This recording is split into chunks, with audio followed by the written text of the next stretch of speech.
you say crash retrieval, what do you mean? These are retrieving non-human origin technical vehicles, call it spacecraft if you will, non-human, exotic origin vehicles that have either landed or crashed. We have spacecraft from another species. We do. That interview caught the attention of Congress. Months later, Grusch testified about his allegations. And now, News Nation, the first to report today that Grusch is expected to soon head right back to the Capitol. Our Joe Khalil was the one who broke the story today.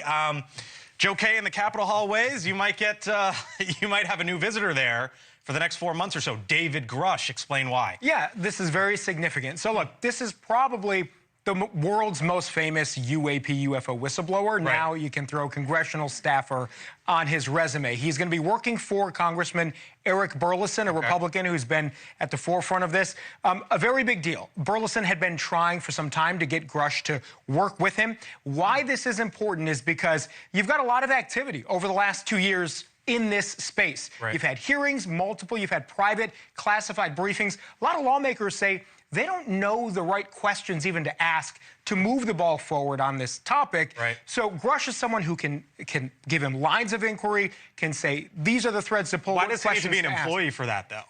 So he technically can do this in a certain capacity, right? But when you're talking about getting people into a classified space or a setting, that's something that you need to have either clearance for or that you need to be on staff in some way. And I've actually heard that they may try to increase his clearance now that he is a congressional staffer. That also is an important element of this, and something that, he has had things that he has claimed, Grusch has claimed he cannot say publicly. If his clearance is higher, it's possible, he says, he might be able to disclose certain things. So all of that is something we're going to be watching. And I think it's important to note here, Eric Burlison isn't just like some random congressman who says, oh, that's kind of interesting, let's see if I can get him to work for me.